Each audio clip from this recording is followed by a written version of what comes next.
Hi అండి. ఈరోజు బెండకాయ పులుసు కూర ఎలా చేసుకోవాలో చూపిస్తున్నాను. ముందుగా కావాల్సినవి బెండకాయలు తీసుకున్నానండి. అలాగే 2 టమాటాలు, 2 పచ్చిమిర్చి, ఆనియన్స్ ఒక 5 తీసుకున్నానండి. మీకు నార్మల్గా 2 అయినా తీసుకోవచ్చండి. ఒక నిమ్మకాయ సైజ్ అంత చింతపండు ఇలా నానబెట్టుకుంటున్నాను. అలాగే బెండకాయలు కట్ చేసుకుంటున్నానండి. మొత్తం నీట్గా కడిగేసి పెట్టుకున్నాను నేను ముందుగానే. ఇలా కడిగేసి పెట్టిన బెండకాయలు కట్ చేస్తున్నానండి. మీకు ఏ సైజు కావాలంటే ఆ సైజు కట్ చేసుకోవచ్చు. చూడండి నేనైతే ఈ విధంగా కట్ చేసుకుంటున్నాను. మిగతా అన్నీ కూడా ఇలానే కట్ చేసుకోవాలండి. టమాటాలు కూడా సన్నగా కట్ చేసి పెట్టుకున్నాను. పచ్చిమిర్చి పొడవుగా కట్ చేసుకున్నాను. ఆనియన్స్ కూడా పొడవుగా కట్ చేసుకున్నానండి. ఎక్కువ వేసుకుంటే బాగుంటాయని కట్ చేసుకున్నాను.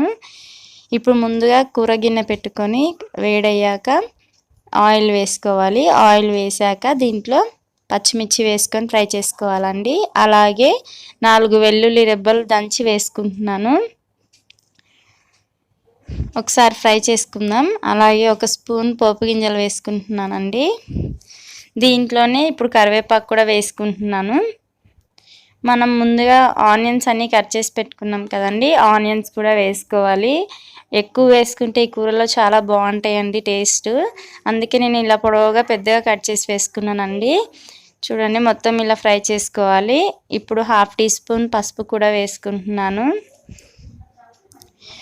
ఇప్పుడు మొత్తం ఇలా ఫ్రై చేసుకోవాలండి. మనం ముందుగా కట్ చేసి పెట్టుకున్న బెండకాయలు కూడా ఉన్నాయి కదండి, అవి కూడా వేసేసుకోవాలి.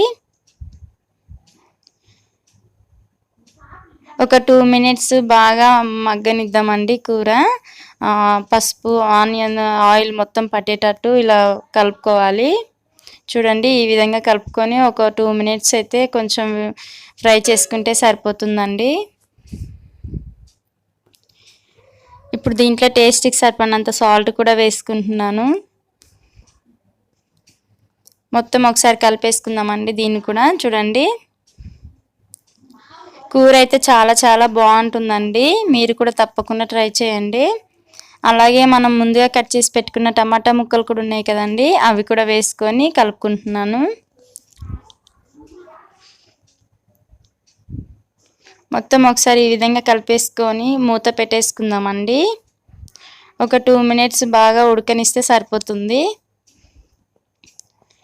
2 మినిట్స్ తర్వాత మూత తీసి చూస్తే ఇప్పుడు ఉడికిపోయింది కదండి. చూడండి ఒకసారి కలిపేసుకొని దీంట్లో టేస్ట్కి సరిపడినంత కారం వేసుకుంటే సరిపోతుందండి.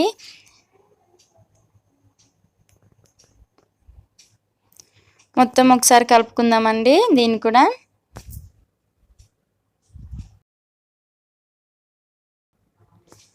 ఇప్పుడు మనం ముందుగా చింతపండు నానబెట్టుకున్నాం కదండి, చింతపండు గుజ్జు కూడా తీసుకుంటున్నాను.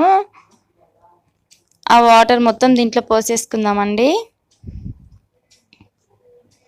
నేనైతే దీంట్లో ఏ మసాలాలు కూడా వేయట్లేదండి. ఈజీ ప్రాసెస్తో ఇంట్లో ఉన్న ఐటమ్స్తోనే చూపిస్తున్నాను. చాలా త్వరగా అయిపోయేటట్టు, టేస్ట్ కూడా చాలా చాలా బాగుంటుందండి. మీరు కూడా తప్పకుండా ట్రై చేయండి.